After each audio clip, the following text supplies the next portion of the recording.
Good morning and God bless, and welcome to another episode of the New Nation Podcast featuring me, Mike, your host. It's a beautiful Wednesday. I don't know what day you're going to listen to this on. If it's a Thursday, a Friday, even next Monday, welcome. Thank you for being here. And today's episode is going to be a little special because I want to talk to y'all about what my film is about. I've spoken about this numerous times. If those of you who have paid attention or not know that I've written a screenplay. And as of last week, maybe 2 weeks ago, it is out to a writer and director. And I haven't really talked about what it's about. And so I figured I'd get into that. And before I do, there are a couple places you can follow me. On Instagram, you can follow the at the new.nation. And on Instagram, it's, no, did I say that right? On Instagram, it's at the new.nation. And on Twitter or X, it's at Mike of the Nation. So let's get right into it. I'm trying to pinpoint when I started writing this film. And I think it was probably around, I don't even know. I don't even know if I could bring it up on where I wrote it and where I still house it and see the number of drafts that you've done. But I want to say conservatively that I started writing this in 2021, and that would make sense because I think it was around the first birthday of my daughter that I started to do this. Rename script, no request approval. Oh, history. Let's see. Okay. Oh, load more. Okay, let's see. This could probably go back to the beginning of when I wrote this script, and I'm going back now to February. I'm going back to July of 2022. I'm going back to June, May, February of 2022, and it's still loading history. Hold on. Okay, January. Okay, so this is 3 years ago. I would have. Oh no, not 3 years ago. Not yet. Not just yet.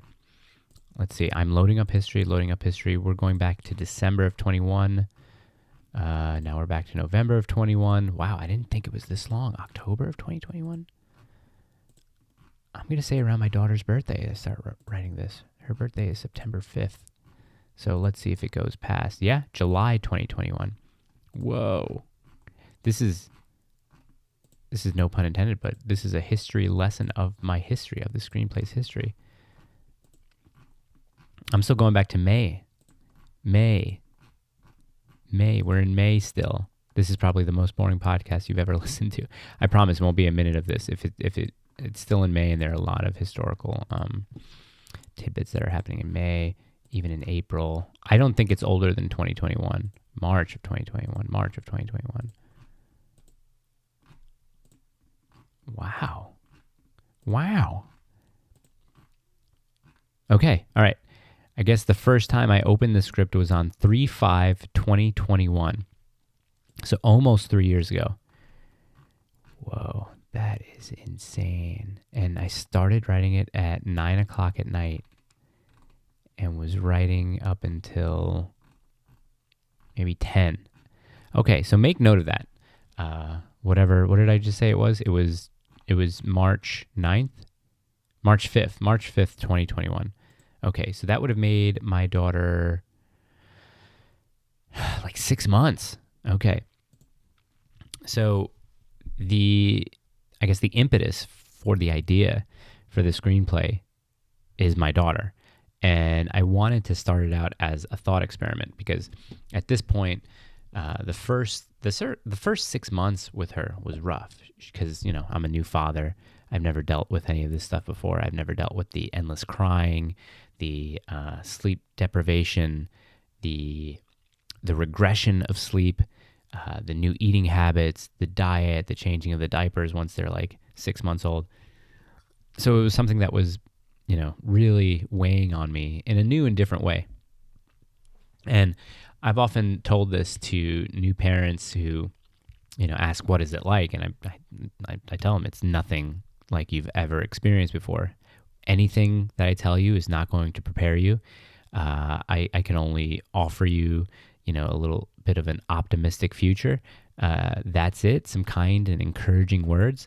but you are never going to feel the most frustrated or the most angry or like you've wanted to give up ever until you have a child. But it all gets kind of repaid with one little smile. You know what I mean? Especially when they start talking to you.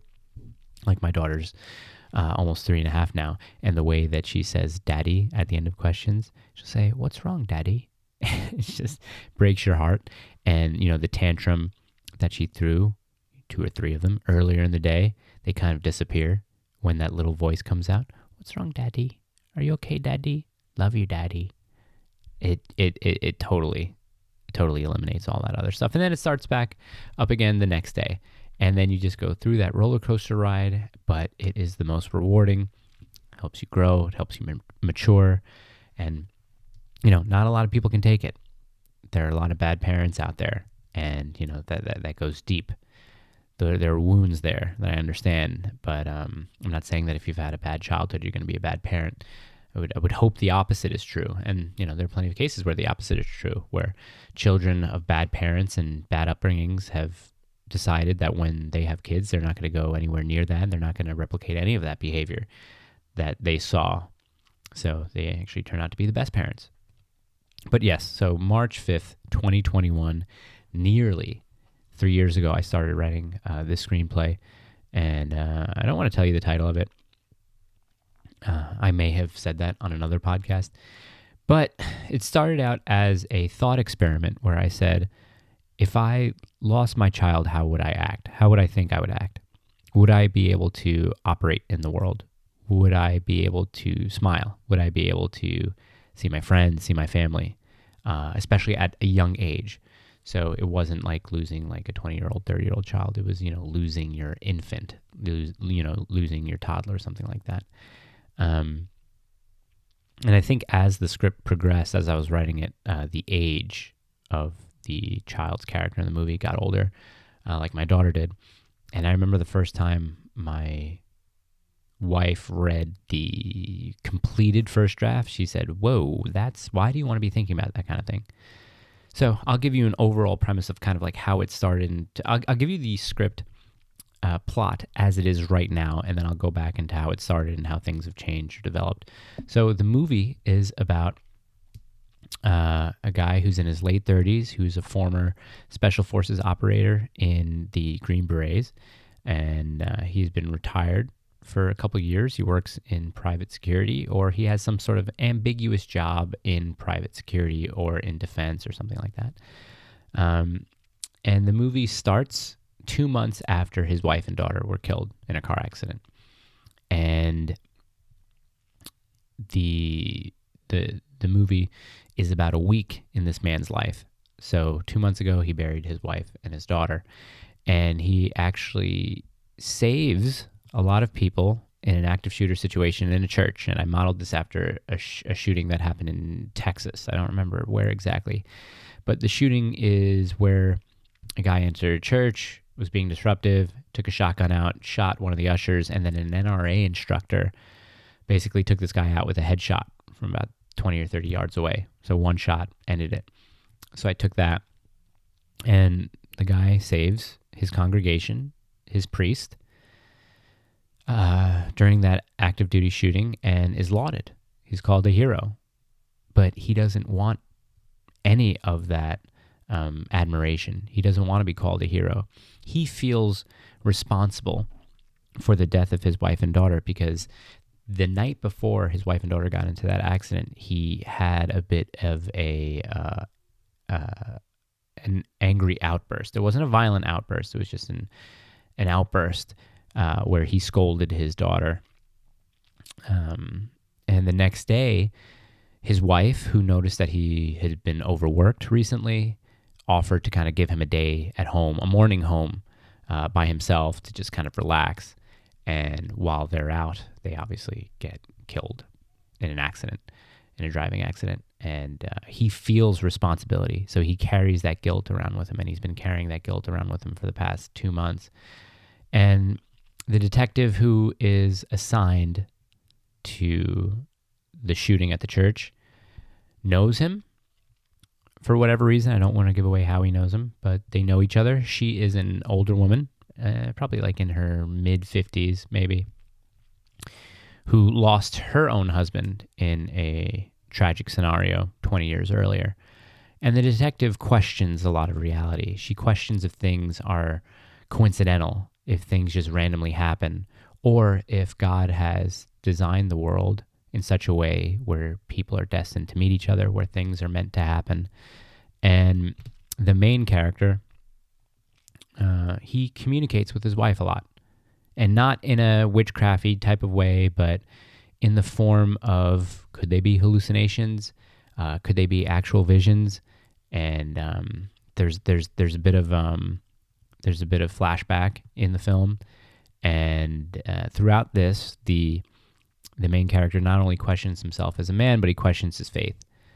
Before the accident, he was somewhat of a strict Catholic. His wife was not. His wife was the son of a pastor, and he had tried to get her to church, but just because of their situation of him being constantly away on active duty and him even being back before they had kids, it was a little bit tough to get them, or at least get his wife to convert and join the Catholic faith. So there's a bit of spiritual warfare going on as well, and I wrote that into the movie. And that's basically it. So the tagline, or let's say the what do they call it? I guess the tagline is, what is the tagline? Hold on, let me go to because I can't remember. Let me go to my Blacklist page for it. If you guys know what the Blacklist is, the Blacklist is a website where people are able to upload their screenplays, and you can get it. Hold on one second. Dashboard.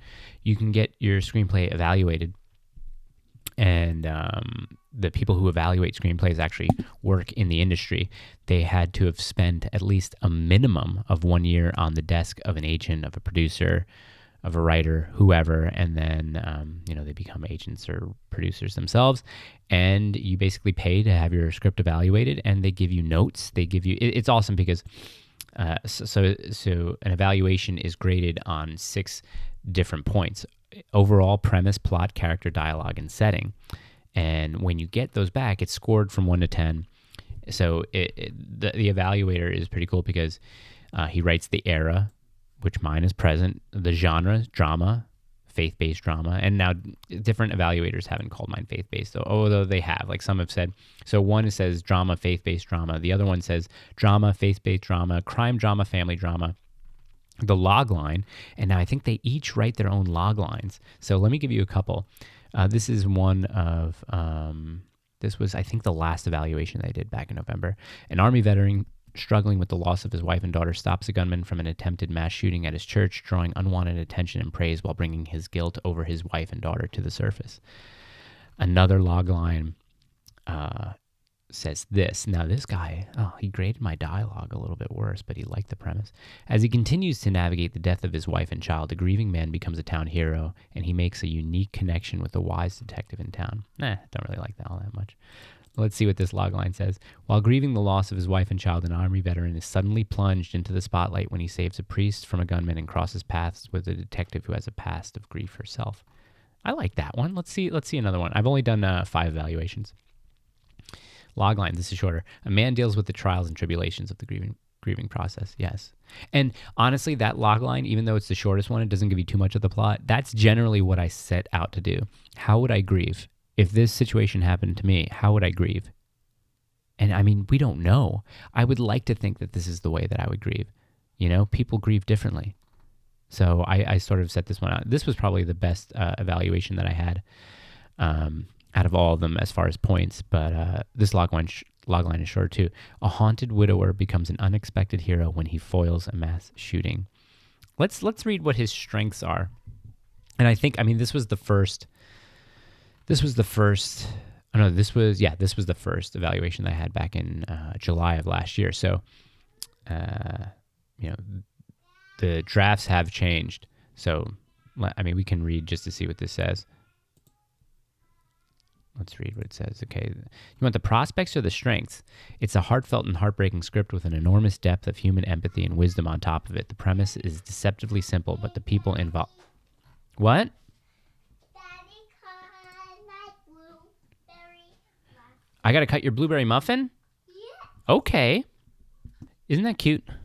That's cute. I'm talking about, the way she sounds, and then she comes in and does the daddy thing, which is I can't get enough of. Okay, where was I? The hero himself is hard to put a finger on at first, but the more we get to know him, the more we sympathize with him and the terrible tragedy he's been burdened with. The detective is a dynamic and compelling character who eventually reveals some interesting vulnerability of her own. The thread connecting these two survivors could seem contrived, but the script sells us on it, and the bond is powerful. The script has a strong supporting cast. Blanca, flawed, I don't want to give names away, character names. A flawed man who tries to live past his mistake especially stands out in a small role. The script has a strong spiritual core, and the combination of different elements, including Alan Watts and traditional Catholicism, make for something distinctive and engaging. That's nice. I'm patting myself on the back. There are weaknesses. I'll give you the weakness of my latest draft. While the philosophy and faith surrounding death, purpose, and meaning is integral to the script's core, far too many conversations later in the script become bogged down in overly heady dialogue that takes away from the character's emotional journey. This is something that I went back and fixed because I actually agreed with this. In a lot of your favorite dramatic movies, there are either long monologues where the camera pushes in while they're giving the monologue. The last one that I can think of is in The Bear, where the main character is at the AA meeting or the NA meeting, and it's that slow pushing, and he's given like this 7-minute monologue. It pulls you in. It gets all of your emotions, right? You believe it, everything. But then there are other movies where the character is quiet, where the character doesn't say much. And one that I've talked about before is Manchester by the Sea. And there are a bunch of different situations where Casey Affleck doesn't really say much, but you kind of get everything. There's the one scene, probably the most famous scene, the one that everybody talks about, is where Casey Affleck says something that's not in the script, where he is being questioned by the fire marshal and a couple of firefighters about how the fire broke out in his house, spoiler alert, killed his family. And they let him go because it was just an accident. There was nothing malicious about it. There was no ill intent. It was just an accident. So when he's told he's free to go, he doesn't believe it. He doesn't believe that he's able to leave freely. I guess he believes that he should be punished in some way. So he gets up and, he reluctantly leaves the office, and he sees a cop pass by because he's in a police station. He sees a cop pass by, and he takes a police officer's gun from him, and he pulls the trigger, tries to kill himself, but it doesn't go off. He pulled a Glock. And it looks like after he tries to shoot himself and it doesn't go off, it looks like he's trying to work a safety, but there is no safety on a Glock. So what someone like me would be saying, okay, he didn't have a round in the chamber. He's in the office. He doesn't necessarily need a round in the chamber. So he's trying, they want you to think that like a safety's on. But anyway, after that first shot, a bunch of people, a bunch of cops, his family, they all try to hold him down. And the one line he says that's not in the script, which is so powerful, is just the word please. So he's pleading with these people, please, I need to pay for what I did. I can't be here anymore. I am not worthy of being a man. Please. And he's asking please to let them kill himself, basically. And that was probably the most powerful moment in that film. And when you watch it and when you read that, that wasn't even scripted. You're lucky to have someone like Casey Affleck on a set, who's a great actor. And the film draws heavily from another Casey Affleck movie called A Ghost Story that I watched. And there's some elements that I was inspired to write my screenplay for, but this is a very quiet movie. It's a very slow-moving movie. And Casey Affleck just plays a ghost who dies, and he haunts his girlfriend because he wants to see what a note says that his girlfriend or his wife actually puts into a crack in the wall. He wants to read what it says because she leaves the house, but she puts a note there. Let's see what happens. One or two scenes with the character synthesizing what's happened in their life with a greater meaning can often hit home in a film. There you go. But with so many of these scenes happening in the second act, it's difficult to stay focused on so-and-so's emotional journey when so often the script prioritizes an intellectual journey. Though the flashbacks are certainly important to the story, too much reliance on them causes the story propulsion to sag and takes away emphasis from story beats in the present. Now, I wrote flashbacks in this movie that make you think that they're happening in the present. So let's just say someone kneels down to pick something up. There is a cut, but it doesn't look like a cut. But then the person is flashed back to an instance in the past. So it's kind of like a seamless cut back to the past. And there's one scene where you're like, is this happening in the present? Okay, no, they're meeting each other for the first time. Okay, it's happening in the past. And I like those just because they're seamless and it gives you a little bit more depth to the characters. Makes you understand where they came from. I don't rely on them too heavily, but he did make a good point. I don't want to give too much into this weakness because it goes into the plot. But a lot of the prospects are just saying that, like this one says, it's an intimate character piece and reflection on loss, identity, and faith. So-and-so is a compelling character whose stoicism and concealed trauma offer a lot to an actor looking to dig deep. The film is low budget and contained in both location and ensemble cast, making it quite achievable on an independent budget. Being as it is faith-based, not really though. It's not. I wouldn't call it a faith-based movie. I mean, the way I've described it to people was if A24 was making a faith-based movie, this film would do well at a production company specifically geared towards faith-based content and would likely be able to get financing with the right actor attached in the role of so-and-so or so-and-so. And that's what they do. So every evaluation of a screenplay gives you the logline, strengths, weaknesses, and prospects. And all the prospects are the same. It's something like this is a script that leads nicely to a faith-based drama, and it's small enough where you can get one good lead that could secure financing for you. Because it's cool, because these people who write these evaluations are actually in the industry, have been working in the industry for a while, so they're able to give you some insight, basically how to pitch your screenplay or how to pitch your story. And since I'm in the role of not only writing it, but trying to produce it as well, it gives you a lot of good information and feedback. And yeah, the script is out to an actor and director, and hopefully you have a lawyer. I have a lawyer who sent it out, so hopefully we hear something back soon. And if it goes or if it doesn't go with this actor, we move on to the next one. We find a next one. And with this specific, my first choice, I want him to direct as well, because I think if it came down to it, if he wasn't able to do it, then I would probably step in to direct it, or I would get someone a lot more competent than I. Because as a producer, that's what you do. You seek out who you want to direct your film.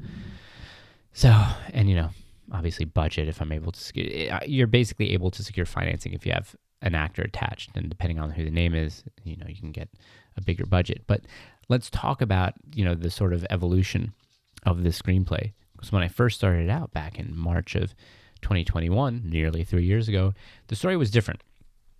The current draft and the current screenplay, the lead is a man, and the original one, the lead was a woman. Same kind of background, though. She's not special forces. She was a former Army MP, because there are female Army military police officers. And both of these characters, the way they exist now, have histories of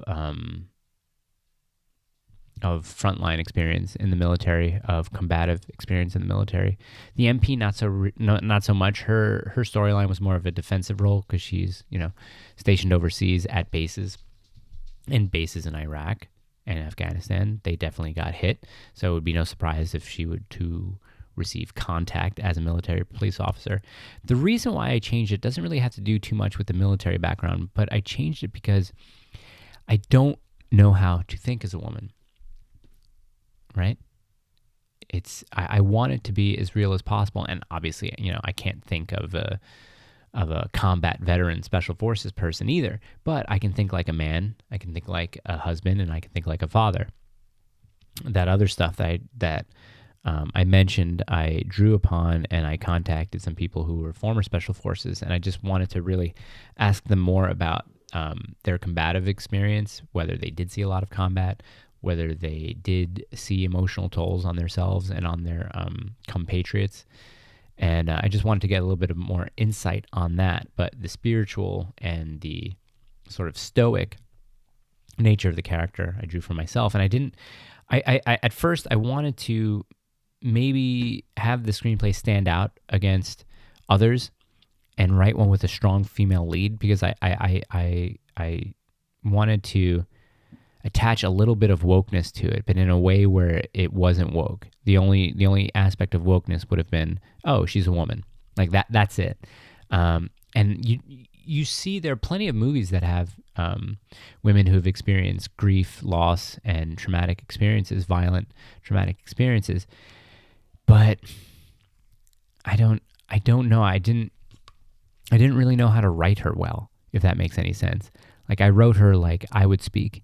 And if it's one thing in movies that I hate, it's dialogue that is just contrived. It's not authentic. And I didn't want to put that in my screenplay. Now, obviously, there are women in my screenplay.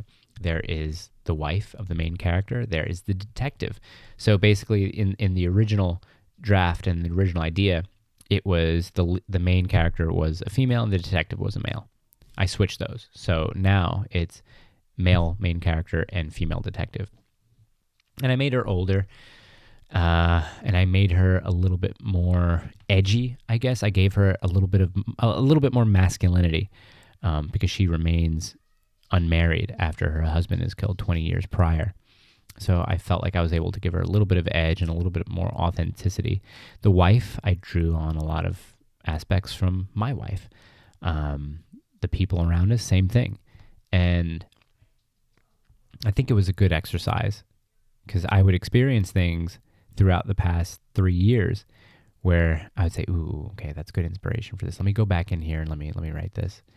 And the ending, I had a couple different endings, and the ending that I eventually ended up choosing, I'm happy with. I played around with that, hey, what if it's all a dream ending? And I think that's just a cheap trick to play on an audience, especially when they're so invested into a story like this, because when you watch this film, or if you read the screenplay, you get very emotionally attached to the main character. You know, you're rooting for this guy. And then to do the all a dream thing is kind of, I don't know. I did play with an ending. Does he kill himself at the end? One of the things was everything that happens in the film is just a flash forward into what his life could be. He sees it, and in the end, he really doesn't care, and he kills himself anyway. That was a bummer. Everyone around me agreed it was a bummer and said, please don't go down this route. I like this guy too much. I don't want to see him kill himself. Am I kind of giving away the ending of my own movie? Yeah, I guess, but that's another thing. It is a good twist, but that kind of, I don't know if that brings a little bit more fantasy of a genre into it. You know what I mean? Like, I wanted this movie to be edgy. I wanted this movie to be as real as possible, as raw as possible.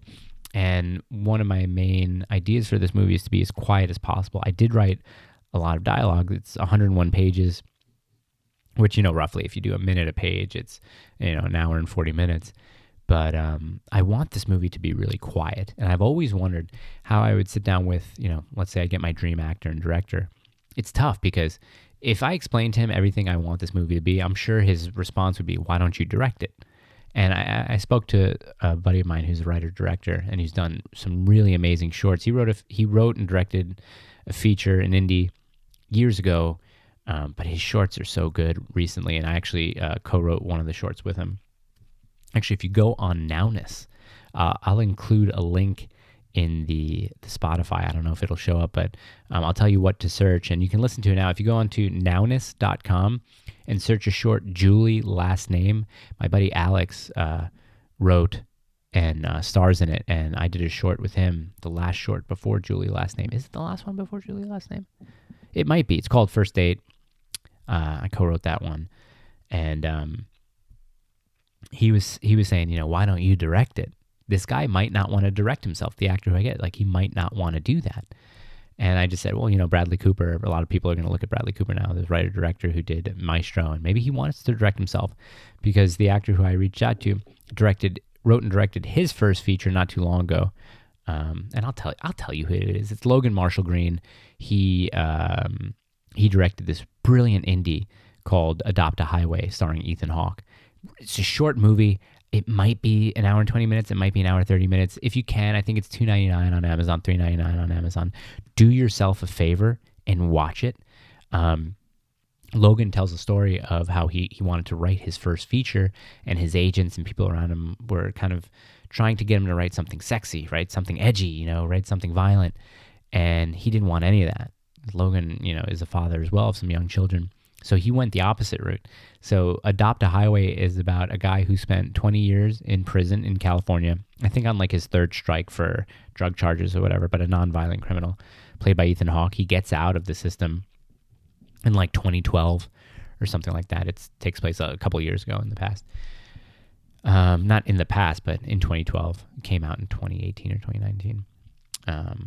But this guy who comes out, he's now, almost a 40-year-old guy, saw 20 years of his life go by in prison, and he's working at a burger joint, one of the jobs that he could get, and he finds a baby in a dumpster. Takes the baby home, tries to take care of it, brings it to a hospital or a doctor's office or something, and the people tell him, thank you for bringing this in. And he basically says, I found her yesterday, but he has her for a couple of days. And he wants to adopt her, but, the police are saying, you're a felon, you're out on parole, you can't just adopt some kid. And also, did you hold on to this kid for longer than you're telling us you did? It's a really, really great film. And when I saw that, I said to myself, I think Logan, who not only has the look of a former special ops dude, and if you need to know who Logan is, he was in this movie called Upgrade recently. That was a really fun sci-fi action movie. And then he was the young doctor in Prometheus. He was the that couple of doctors who find the discovery of the drawings in the caves. He's the male doctor in the couple, and he looks like Tom Hardy. People confuse him a lot for Tom Hardy, but yeah, it's very interesting. I think he's perfect for it, and I really hope that he does it. And I hope that even though I'm putting it out there for you, I'd be very bummed if he passed on it, obviously, but I'd be more than ecstatic if he wanted to do it, or at least just wanted to talk about it. But I think you should go watch Adopt a Highway. There are a lot of movies that I pulled from for this: Ghost Story, Manchester by the Sea, a little bit of Prisoners, a little bit of Adopt a Highway. But I saw Adopt a Highway mid last year, so whatever I drew from it was fairly recent, and I don't know if it added too much to the screenplay. But what would you do? What would you do if you lost your wife and daughter? And then you saved a bunch of people, a bunch of strangers from a mass shooting? Would you, especially if you felt responsible for their death, how would you feel? That would be a lot of unwanted adoration. A lot of people would say, I love you. A lot of people would say thank you. A lot of people will call you a hero. But, do you deserve it? It's the same thing that a lot of soldiers go through. I mean, you hear it all the time in, World War II, Vietnam War movies, Iraq War movies, where someone who survives a conflict or who survives a battle, they call these people heroes, and they always say, no, the real heroes are the people who never came back. And that's where I drew upon this guy's guilt, because this guy doesn't feel like a hero. He's just a normal guy. While he was in the military, he was doing his job, and even outside of it, he was just doing what a man does, and is a protector of other people, other innocents. So he doesn't feel that he's doing anything special. And when he is regarded as someone who did do something special, he turns away from it. He doesn't want it. And, does he spiral? Is he able to work through it? Is he able to live through it? That's the whole point of the screenplay. And I don't know if it's cringe to like read you guys a little bit from it. I'm sharing a lot, and this is kind of like the most sheltered I've ever been about something. Normally I'm able to talk about whatever I want, but I don't know how I feel about sharing something. Like, this is my baby. I don't necessarily know if I want to share something from it. Let me see, is there anything that I can read from it? Let's see. Okay, here's this. I'll read you a little bit. I'll read you like a page and a half. And this is just picking up in the middle. All right, so get ready. Close your eyes. Okay, try to envision this in your head. Now, think of Logan Marshall Green. Pause it, right? pause it. And so you can look him up and see what he looks like. And then also look up who a Fine Frenzy is. Oh man, what's her name? I always forget her name. But she was in those Harry Potter spin-off movies. What's her name? A Fine Frenzy. Yeah, her name is Alison Sudol. Pause it, look her up, Alison Sudol, and that's who's going to play his wife. That's who I would want to play his wife. So look at this. Okay, so let's read this. Okay, here we go. We're just picking up. I'll read you all the directions. I'll read you all the actions and stuff like that. We continue to watch them dance, and we slowly fade back to the diner. Interior, early evening, diner booth, the present. The song nears the end as it starts to fade out. I'm not going to give you the name of this character. Character sips his water, then takes another bite of his biscuit. He looks up, and his wife and daughter are sitting across from him smiling. He smiles right back. He takes another sip of water, and they're gone. Fade to interior, early morning, character's home, bedroom, the past. Character opens his eyes. He lays in bed. Birds are having their morning conferences, and the light is slowly starting to fill the house. He sits up. The look on his face is one of trying to figure out if he's in a dream. He is not. He notices his wife isn't next to him, and that the house is too quiet. Interior, early morning. Character's home, kitchen. Character walks out to an empty kitchen. Character says, "Babe? Babe?" No response. He walks around the rest of the house and doesn't find anyone. He looks through the living room window and notices his wife's car isn't in the driveway. He notices a note left by the coffee maker on the kitchen counter. It reads, "Took her to the park. You had a rough night. Relax a bit, my love. Be back soon. Smiley face." Character smiles to himself as he wipes the sleep from his eyes. He thinks to himself about how lucky it is to have the wife that he has. He figures he can maybe do something for her. He pours himself some coffee and then gets to work. Montage various. That just means that a montage is about to happen. Interior house, morning. Character loads the washing machine, pours some softener, and sets the settings. Interior house, morning. He's in the living room, picking up toys, putting them away, straightening out furniture, and dusting. Interior house, morning. He's back in the kitchen to check his phone. No new messages. He texts wife to see how they're doing. Interior house, morning. He's in the bedroom, making the bed and wiping down the windows, vacuuming the rugs. Interior house, afternoon. Character paces the kitchen. Now, phone in hand. He's beginning to get worried. He calls wife. It rings, and then voicemail. Character, off screen. "Hey, babe, I guess, I don't know, maybe your phone died. That can't be right. It keeps ringing. Anyway, I can't remember if you said you wanted to see Savannah or not. Yeah, give me a call when you get this." He calls Savannah. Character says, "She hasn't been by?" "Oh, nothing?" "No, nothing. It's just, she said she was taking the baby to the park, but that was early this morning and I haven't heard back." "Yeah, I'm sure it's fine, but she always calls or texts and I haven't heard from her." "Okay. Thanks." No, I'm sure it's fine." Interior, afternoon. Character's home and kitchen. He can't wait any longer, so he grabs his keys. He's going to go look for them. He hears tires on the gravel driveway. A huge relief comes over him. He usually isn't one to worry, but when wife had him going there. He breathes out that sigh of relief till he hears the sound of two doors closing simultaneously and is instantly sunken. He drops to one of the stools in front of the kitchen island and knows what's about to happen. His gut was right. He didn't want to give in to it or believe it, but his worrying is now justified. He hears a couple of sets of footsteps walk down the gravel, a knock on the door. Smash cut to interior, afternoon, character's home / mudroom, the present. And that's a little bit of the scene where he is about to be told that his wife and daughter were indeed in an accident and they're going to take him to the hospital. That's weird, kind of reading my thing out loud. There's really no context to where it starts. There, I don't want to necessarily give that away, but it's interesting, and I messed some stuff up there that I noticed while reading it that I might have to change real quick. Yeah. I actually, when I wrote this, I didn't have names for characters. I just had hero, wife, daughter, detective. And then I think on an early, and this wasn't an evaluation, or was it? I think it was an evaluation. I can't remember if it was an evaluation on the blacklist or if it was just a friend's evaluation. But he said, you got to give these people names.